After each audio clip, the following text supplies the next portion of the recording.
Assalamu alaikum students. Today we are starting 970912 October November 2022.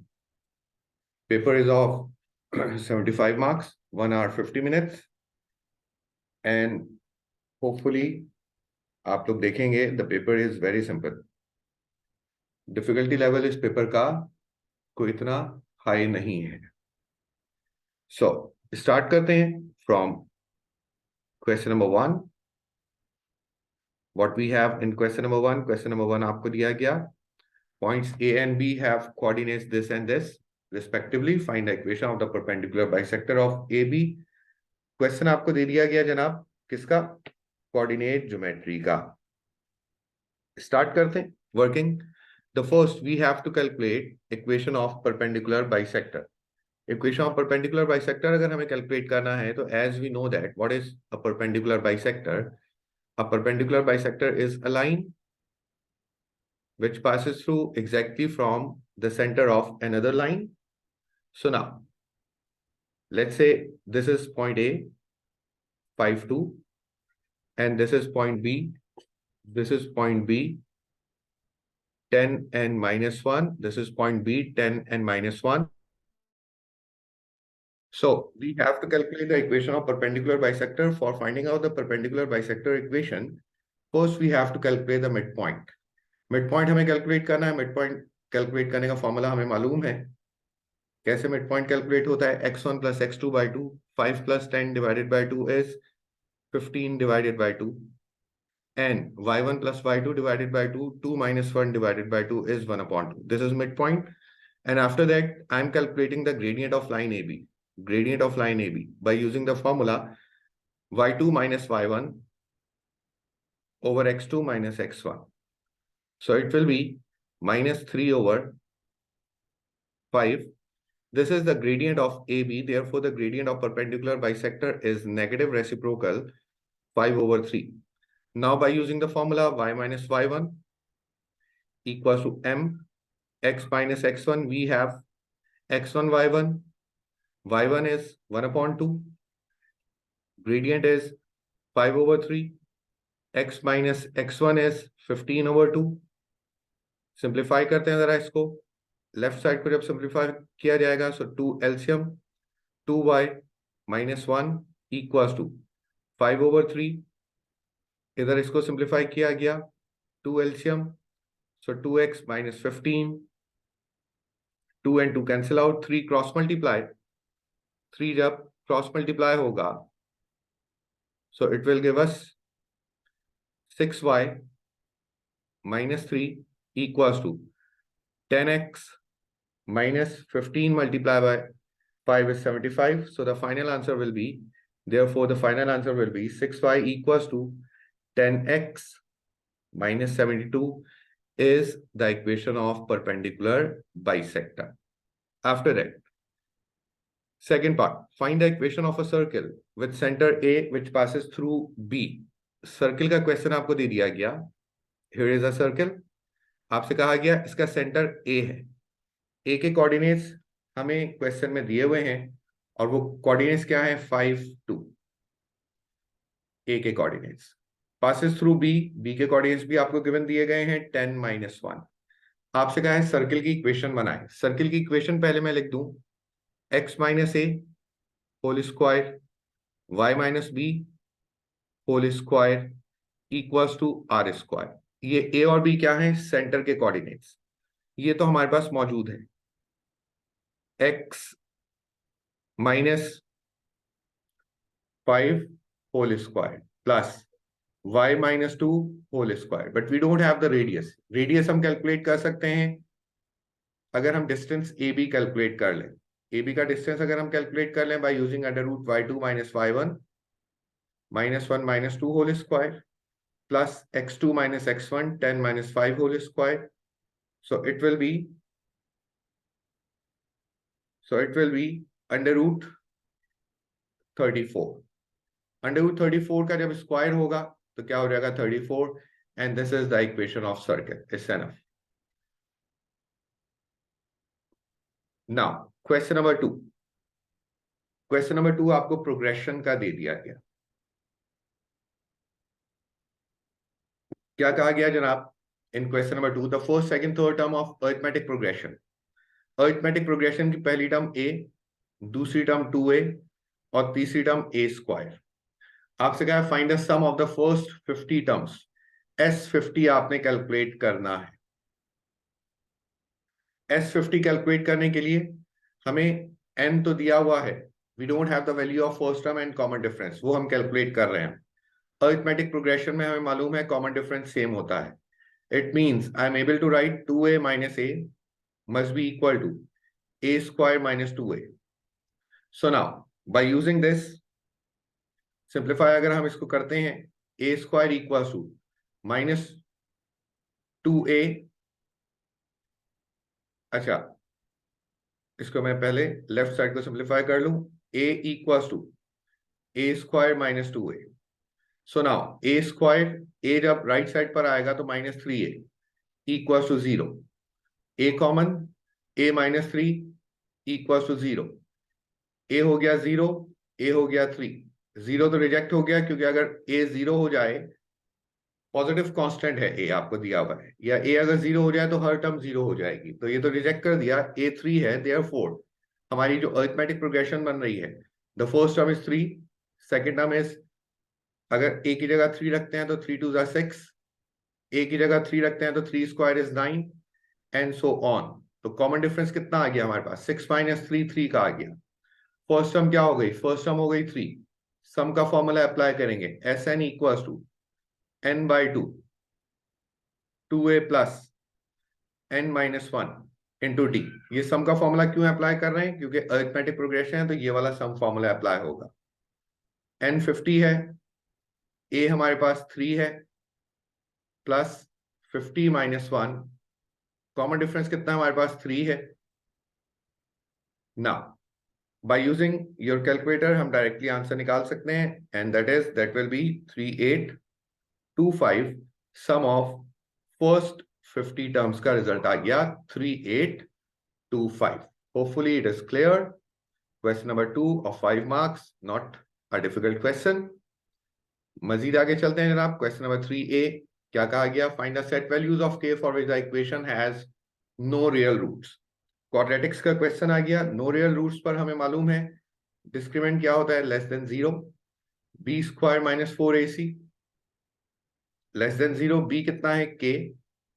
k square minus 4, a कितना है? 8, c कितना है? 2 less than 0। Quadratic inequality बन गई, k square is less than 64। Critical values अगर हम calculate कर लें तो k की दो वैल्यूज आ रही हैं, under root 64 is plus minus 8। Answer कैसे लिखते हैं? जो भी साइन लास्ट स्टेप का हो वो साइन लगाए दोनों तरफ, smaller value here and the larger value here. This is question number 3a of 2 marks. Next we have to solve this trigonometric equation. अब आप देखिए 8 cos square theta minus 10 cos theta plus 2 equals to 0। Directly from your calculator cos की value आप calculate कर लीजिए because it is a quadratic equation. अगर calculator use करके cos की दो वैल्यूज हम निकालना चाहें तो वो आ रही हैं जनाब, एक minute. The first value is 1/4 and the second value is 1। अब आइए 0 से 180 डिग्रीज तक के तमाम एंगल्स हमने कैलकुलेट करना है। यहां पर तो देखिए कॉस पॉजिटिव है, फर्स्ट क्वाड्रेंट में होगा, मजीद आगे जा नहीं सकते क्योंकि फिर 180 से आगे मूव नहीं कर सकते हम। तो बेसिक एंगल होगा हमारा, बेसिक एंगल यहां से हमने कैलकुलेट किया, वो कितना आया? 75.5। और cos 1 को तो हम डायरेक्टली लिखते हैं, cos 1 पे डायरेक्टली एंगल कितना आ रहा है? 0। देयरफॉर द फाइनल आंसर कितना आया हमारे पास? 0 and 75.5. These are the two results for part B. Hopefully it is again not a difficult question. ये पेपर मैं देख रहा था, काफी इजी इन लोगों ने पेपर दिया है। क्वेश्चन नंबर 4 देखिए, फिर से प्रोग्रेशन का क्वेश्चन आ गया। A geometric progression is such that the third term is 1764. Third term T3 is 1764 and the sum of the second and third term, second और थर्ड टर्म का सम कितना दिया हुआ है? 3444। आपसे कहा find the 50th term T50 आपने calculate करना है। इसके लिए हमें a चाहिए, फॉर्मूला क्या है, a r की पावर n-1। इसके लिए हमें a चाहिए और r चाहिए। T3 1764 अगर मैं यहां रख दूं, T2 प्लस 1764 इक्वल टू 3444, और T2 हमारे पास कितना आ रहा है फिर यहां से 1680। अब आप देखिए T2 मौजूद है हमारे पास 1680। फर्स्ट टर्म क्या होती है, T1। सेकेंड टर्म क्या है, T2। थर्ड टर्म क्या है, T3। ज्योमेट्रिक प्रोग्रेशन में हमें पता है कॉमन रेशियो सेम होता है। मैं लिख सकता हूं T2 over T1 must be equal to T3 over T2। Now so it will be, अगर इसको मजीद सॉल्व करते हैं, T2 की वैल्यू हमारे पास मौजूद है 1680, T1 को A कहा जाता है, और T3 हमारे पास मौजूद है 1764 और T2 1680। यहां से हम A कैलकुलेट कर सकते हैं। And what is the value of A from this, the value of A from this is, bye using your calculator, 1600। Common difference अगर हमें कैलकुलेट करना है तो वो हम कर सकते हैं 1680 डिवाइडेड बाय A के थ्रू, और वो कितना आ रहा है 21/20। कॉमन डिफरेंस भी आ गया, A भी आ गया, T50 हमें मालूम करना है, A 1600, R की पावर n-1, 50-1। कैलकुलेटर यूज कीजिए, T50 आप कैलकुलेट कर लें। एंड व्हाट इज T50, जरा मैं कैलकुलेटर से इसको कैलकुलेट कर लूं, इट विल बी 17474 और 17500। आप इसको 3 सिग्निफिकेंट फिगर में आंसर दे सकते हैं। Hopefully it is also clear. Next question पर मूव कर रहे हैं जनाब। Next question is the question of graph of functions. क्या कहा गया इसमें, the graph with equation y equals to fx। Transformation का क्वेश्चन है। y equals to fx is transformed to the graph with equation y equals to gx by a stretch हुआ है in x direction with a factor 0.5 followed by translation। आपसे कहा fx का graph दिया हुआ है, आपने बनाना है gx का ग्राफ। बनाते हैं, पहले ट्रांसलेट करवा देते हैं इस ग्राफ को। क्या कहा, x एक्सिस में कोई ट्रांसलेशन नहीं है, y एक्सिस में 1 की ट्रांसलेशन है। हर यूनिट को 1 ऊपर ले जाएं आप। तो ये वाला पॉइंट इधर आ गया, ये वाला पॉइंट इधर आ गया, ये वाला पॉइंट इधर आ गया, ये वाला पॉइंट इधर आ गया, ये वाला पॉइंट इधर आ गया। 1 यूनिट ऊपर चले गए। स्ट्रेच कितना है, एक्स डायरेक्शन में 0.5 का है, एक्स डायरेक्शन में 0.5 का है, मींस इसका साइज 0.5 कम कर दीजिए। कैसे, इन एक्स डायरेक्शन, इन एक्स डायरेक्शन। अब आप देखिए, पहला जो पॉइंट है वो 1 यूनिट अवे है, इसको आधा कर दीजिए, यहां लगा दें। दूसरा पॉइंट 1 2 3 यूनिट अवे है, इसको आधा कर दीजिए, कहां पर आ जाएगा, 1.5 पर। तीसरा पॉइंट 1 2 यूनिट अवे है, कहां आ जाएगा, 1 पर। चौथा पॉइंट 1 2 3 4 यूनिट अवे है, 4 यूनिट अवे है, कहां आ जाएगा, 2 पर। इस जगह पर आ जाएगा। सारे पॉइंट्स मार्क हो गए। ग्राफ बना दीजिए अब आप। ये फर्स्ट, फिर ये मिलाएं, ये मिलाएं और ये मिलाएं। क्या हुआ, ये श्रिंक हो गया, समझें, श्रिंक हो गया इस डायरेक्शन में 0.5, श्रिंक हो गया इस डायरेक्शन में 0.5। तो ये जनाब आपका ग्राफ बनकर आ गया, और ये किसका फंक्शन बनकर आ गया, जी एक्स का फंक्शन बनकर आ गया। यस या सिर्फ मैसेज प्लीज। नाउ मजीद आगे देखिए, मजीद आगे क्या कह रहे हैं, find an expression for g x in terms of f x. कह रहे हैं कि जी एक्स की एक्सप्रेशन बना दीजिए, जी एक्स की एक्सप्रेशन बना दीजिए। वाई एक्सिस वाले पॉइंट चेंज नहीं होंगे, वाई एक्सिस पे जो पॉइंट होगा वो अपनी जगह पर रहेगा। वाई एक्सिस से दूर जितने भी पॉइंट होंगे वो सब 0.5 आधे हो जाएंगे अपने डिस्टेंस में फ्रॉम वाई एक्सिस। ना जी एक्स का हमें क्या है, एक्सप्रेशन बनाना है। तो जी एक्स का एक्सप्रेशन कैसे बनकर आएगा, सुनिएगा। जी एक्स का एक्सप्रेशन, अब आप देखिए क्या हुआ जनाब, एफ एक्स को स्ट्रेच किया गया है, एफ एक्स को स्ट्रेच किया गया है, और कितना स्ट्रेच किया गया है, 0.5। ये थोड़ा सा अगर आप लेक्चर को रिपीट करें अपने ट्रांसलेशन के, थोड़ा सा अगर हम ट्रांसफॉर्मेशन के लेक्चर की तरफ आते हैं, तो ट्रांसलेशन क्या था, एफ एक्स में ऐड होना किसी एक कांस्टेंट का या सब्ट्रैक्ट होना किसी एक कांस्टेंट का। इसी तरीके से स्ट्रेच में अगर हम आते हैं, स्ट्रेच में अगर हम आते हैं और इसको डिस्कस करते हैं हम, sign 2x stretch factor half का था, स्ट्रेच फैक्टर हाफ का था। क्या लिखा हुआ है इसमें note, if we multiply x of any function with a constant a, then it will be a stretch parallel to x-axis with a factor 1 upon a। Factor reverse हो जाता है, फैक्टर रिवर्स हो जाता है, ये आप लोगों को बताया था।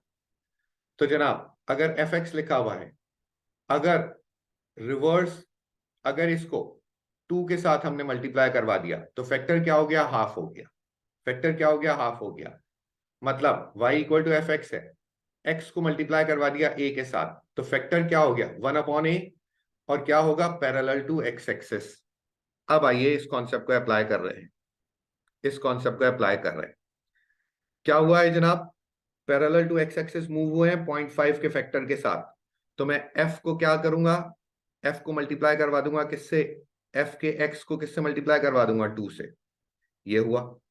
इसके बाद ट्रांसलेशन हुई, हम 1 यूनिट ऊपर की तरफ मूव हुए, 1 यूनिट ऊपर की तरफ मूव हुए। फंक्शन में जितना ऊपर मूव होंगे उतना ऐड करवा देंगे, तो वो जनाब ट्रांसलेशन हो जाएगी। तो जी एक्स का फंक्शन ये बनकर आ गया f टाइम्स 2x प्लस 1। ना अब चलते हैं मजीद आगे की तरफ।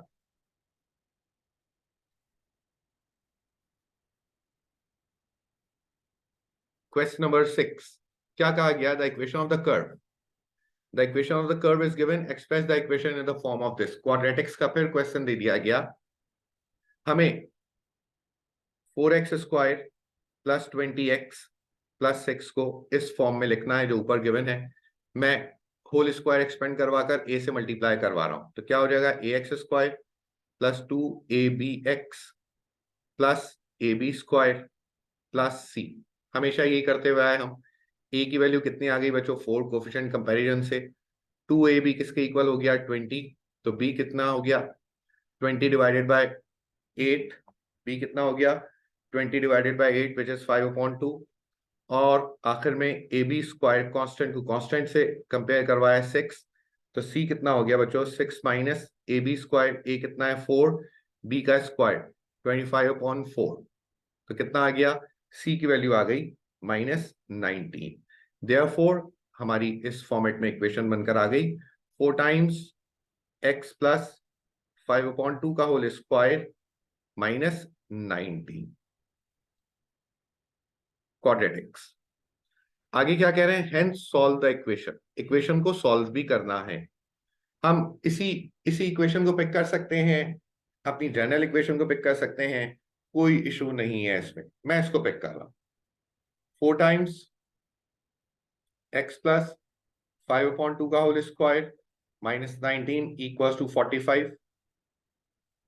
सो एक्स प्लस 5/2 का whole square equals to 45 plus 19 divided by 4 will give us 16। और फिर x प्लस 5/2 का स्क्वायर है तो अंडर रूट की वजह से क्या हो गया, +-4। यहां से x की दो वैल्यूज आ जाएंगी, 3/2 and -13/2। These are the two values of x। होपफुली इट इज क्लियर। मजीद आगे चलते हैं जनाब, स्केच भी करना है हमें ग्राफ को। ग्राफ को स्केच करने के लिए हम पहले अपनी इक्वेशन पिक करते हैं। इक्वेशन हमने क्या बनाई थी, y equals to 4 times x plus 5/2 whole square -19, ये इक्वेशन बनाई थी। इसको कंपेयर करवाएंगे, y equals to a x minus h whole square plus k से, और अब ग्राफ को स्केच करेंगे। ग्राफ स्केच करने के लिए कंपैरिजन इससे होता है, जनरल फॉर्मूला मैंने लिख दिया है। एच और के की वैल्यू, एच और के की value, what is the value of H? -5/2, -5/2 is the value of h. What is the value of k? -19, -19 is the value of k. ये आपका टर्निंग पॉइंट बना। एक्स एक्स वाई एक्सिस को कहां से टकरा रहा है ये जनाब? 6 से वाई एक्सिस को टकरा रहा है। So the curve is like, so the curve is like this. Y axis को कहां से टकराया इसने? 6 से इसने वाई एक्सिस को टकराया। जो कांस्टेंट होता है इक्वेशन का, वहां से वाई एक्सिस से इंटरसेक्ट करता है ये। Hopefully this sketching is also clear. मजीद आगे चलते हैं, क्वेश्चन नंबर 6 तक हम पहुंच चुके। Question number 7 is about trigonometry. क्या कह रहे हैं जनाब? आइडेंटिटी प्रूफ करनी है। लेफ्ट हैंड साइड पर वर्किंग स्टार्ट कर रहे हैं। मैं एलसीएम ले रहा हूं। Sine theta plus cos theta into sine theta minus cos theta. जब ये ऊपर मल्टीप्लाई होगा sine theta minus cos theta sine theta से, तो क्या हो जाएगा? Sign square theta minus sign theta cos theta. और जब कॉस थीटा मल्टीप्लाई होगा फर्स्ट ब्रैकेट से, तो क्या हो जाएगा? Sine theta cos theta plus cos square theta. ना कैंसलेशन, ऊपर क्या बचे? Sine square theta plus cos square theta क्या होता है जनाब? 1 अपॉन नीचे a plus b into a minus b sine square theta minus cos square theta. ये रह गया। अब देखिएगा बच्चों, अगर मैं इसको 1 ना लिखूं अभी, अगर मैं इसको ऐसे ही रहने दूं, sign square theta plus cos square theta, अब हमें चाहिए tan स्क्वायर थीटा पहली जगह पर। सिर्फ पहली जगह को हम फिल कर रहे हैं, बाकी बाद में देखते हैं। तो tan कैसे बनेगा?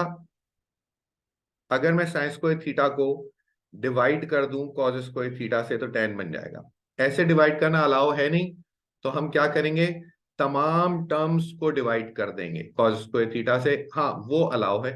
आप तमाम वैल्यूज को, न्यूमरेटर की तमाम वैल्यूज, डिनोमिनेटर की तमाम वैल्यूज को सेम चीज से डिवाइड कर सकते हैं।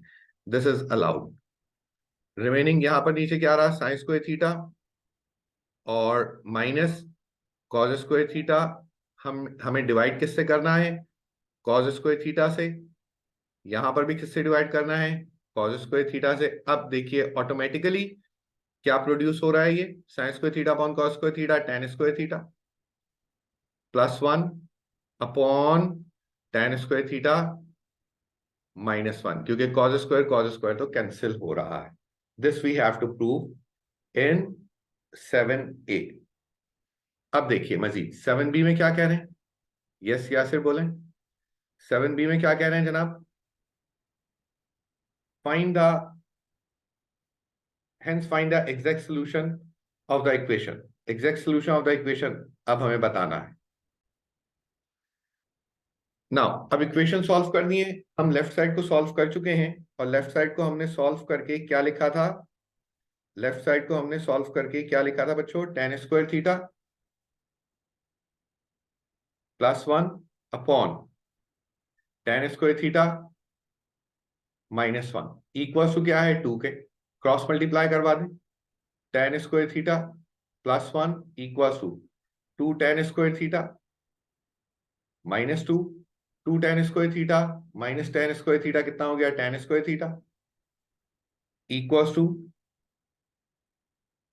3 and tan theta equals to √3। हमें तो सिर्फ 180 डिग्रीज तक जाना है, तो डायरेक्ट आंसर लिख दीजिए। 180 डिग्रीज तक हमें जाना है, पाई तक जाना है। तो फर्स्ट क्वाड्रेंट में tan पॉजिटिव, हमें here it is plus minus. tan negative कहां होता है? सेकंड में। तो एक आंसर क्या आ जाएगा? π/3। और दूसरा आंसर क्या हो जाएगा? 2π/3। These are the two result. मजीद इससे आगे नहीं जा सकते, क्योंकि यहां पर हम नहीं, हमें सिर्फ पाई तक मूव करना है। 180 डिग्रीज तक हमें मूव करना है। इस वजह से just we have 2 answers for the question. Hopefully it is clear. मजीद आगे चल रहे हैं. Question number 8. Question number 8 is the question of integration. dy over dx दिया हुआ है, find the equation of the curve. हमें इंटीग्रेट करेंगे तो y आ जाएगा. इंटीग्रेट करते हैं किसको? 3x की पावर हाफ माइनस, इंटीग्रेट करना है किसको? 3x की पावर माइनस हाफ. इन दोनों को इंटीग्रेट करना है विद रिस्पेक्ट टू x. करते हैं जनाब इंटीग्रेट. इंटीग्रेशन के लिए क्या होता है? पावर में 1 ऐड होता है divided by the added power. 3 ऐसे ही रहेगा. 1 ऐड हुआ तो क्या हुआ? 3/2 divided by the added power तो क्या हो गया? 2/3. पलट कर हमने लिख दिया इसको. माइनस 3, 1 ऐड हुआ तो क्या हो गया? हाफ अपॉन हाफ तो पलट के 2 हो गया, plus c. So y equals to 2x power 3/2 minus 6x power half plus c. Coordinates आपको गिवन दिए गए 3 and 5. रखिए और c कैलकुलेट कर लीजिए. It's not necessary to show all the steps here. Directly आप कैलकुलेटर में रखकर c कैलकुलेट कर सकते हैं. मैं भी यही कर रहा हूं. c की वैल्यू क्या आ रही है? The value of c is 5. Therefore y equals to 2x power 3/2 minus 6x power half plus 5 is the equation of curve. First part solve किया. सेकंड पार्ट में क्या कह रहे हैं? Find the x coordinate of the stationary point. Stationary point क्या होता है? जहां पर dy over dx 0 हो जाए. हमें dy over dx तो गिवन दिया हुआ था. कितना गिवन दिया हुआ था? 3x की पावर हाफ माइनस 3x की power minus half equal to 0. इसको मैं लिख सकता हूं 3√x. इसको लिख सकते हैं 3/√x equals to 0. By taking LCM, it will be 3x minus 3 equals to 0. Upon का √x क्रॉस में मल्टीप्लाई हुआ 0 हो गया. तो x की वैल्यू क्या आ रही है? The value of x is 1. कि जब x 1 है तो स्टेशनरी पॉइंट बनेगा इस कर्व का. टर्निंग पॉइंट बनेगा इस कर्व का. Now, state the set values of x for which y increases as x increases. Turning point के बाद ही इंक्रीज होगा. टर्निंग पॉइंट 1 था तो हमने क्या लिखा? ग्रेटर देन 1 के ऊपर क्या होगा? y जैसे जैसे इंक्रीज होता है, x जैसे जैसे इंक्रीज होता जाएगा, y की वैल्यू भी इंक्रीज होती जाएगी. 1 मार्क का क्वेश्चन है, इस बार से ज्यादा इसको एक्सप्लेन करने की जरूरत है नहीं. क्वेश्चन नंबर 9, फंक्शन का क्वेश्चन आपको दिया गया. क्या कह रहे हैं जनाब? fx gx का फंक्शन दिया गया. आपसे कहा gfx का फंक्शन बना दे. fx को g में रखना है. रखते हैं जनाब.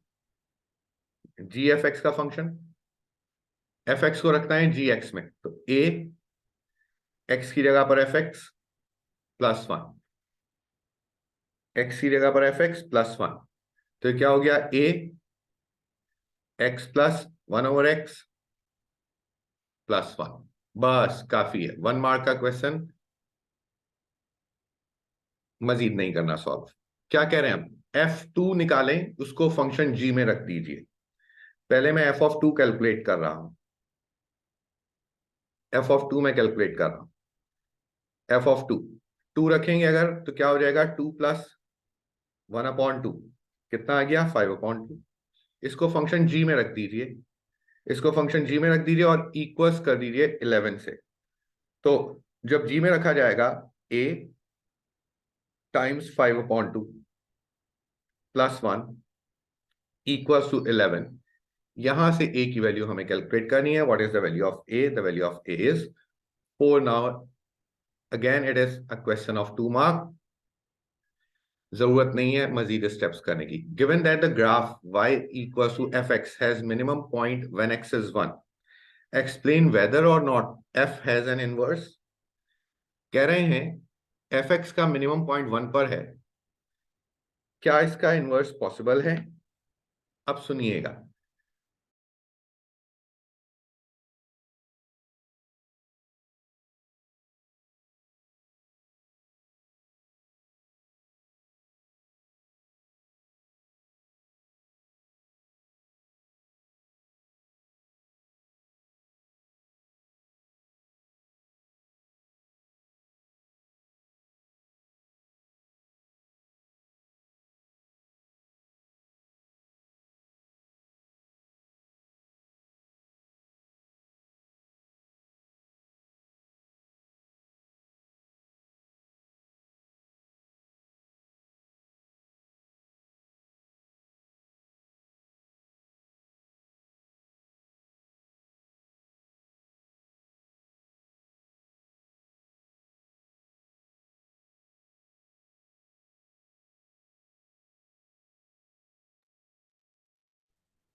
अब आप देखिए पार्ट सी, माइक मेरा जो था वो ऑफ था।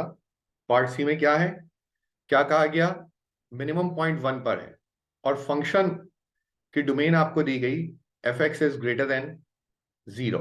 0 के बाद ये फंक्शन बन रहा है, तो 0 से जो फंक्शन बनता हुआ आया, मिनिमम पॉइंट 1 पर आया और फिर टर्न हुआ फंक्शन, टर्निंग पॉइंट डेवलप हो गया। जिस भी फंक्शन में टर्निंग पॉइंट डेवलप हो जाए उसका इनवर्स नहीं होता, बिकॉज वो फंक्शन 1 1 नहीं होता। तो हमने लिखा no, it is not a 1 1 function, that's why its inverse is not possible, that's why its inverse is not possible. चलिए जनाब मजीद आगे चलते हैं। It is given instead that a is 5, find and simplify an expression for g inverse fx। g inverse में fx रखना है। पहले मैं जी एक्स का फंक्शन यहां पर लिख दूं, क्या है, ए एक्स प्लस 1। ए की वैल्यू क्या दी गई है आपको, ए की वैल्यू आपको दी गई है 5x+1। ए की वैल्यू दी गई है 5x+1। इनवर्स निकालने के लिए y equal to 5x+1, 5x = y-1। x को सब्जेक्ट बनाना होता है इनवर्स निकालने में, y-1/5 ये फंक्शन का इनवर्स बनकर आ गया, x-1/5। जैसे ही फंक्शन का इनवर्स बना, जी इनवर्स का फंक्शन आपने निकाल दिया। अब जी इनवर्स में एफ एक्स का फंक्शन आपने रखना है, और एफ एक्स का फंक्शन क्या है बच्चों, फंक्शन है एफ एक्स का x+1/x। तो जनाब जब जी इनवर्स एफ एक्स हम कैलकुलेट करेंगे तो x+1/x -1/5, -1/5। अब मजीद इसको अगर हम सिंप्लीफाई करते हैं, मजीद इसको अगर हम सिंप्लीफाई करते हैं तो क्या हो जाएगा, ये ऊपर अगर मैं एलसीएम ले लूं, सो it will B x² + 1 - x upon, जो एलसीएम लिया था x वो 5 के साथ आ गया, 5x। अरेंज करके लिख दीजिए x² - x+1/5x। It's enough. Now explain why the composite function fg cannot be formed। fg का फंक्शन क्यों नहीं बन सकता, सुनिएगा, क्यों नहीं बन सकता। fg का फंक्शन इस वजह से नहीं बन सकता क्योंकि रेंज, अब आप देखिए जरा, डोमेन जो एफ एक्स की दी गई है वो 0 के बाद स्टार्ट हो रही है, और जी एक्स का function for all real values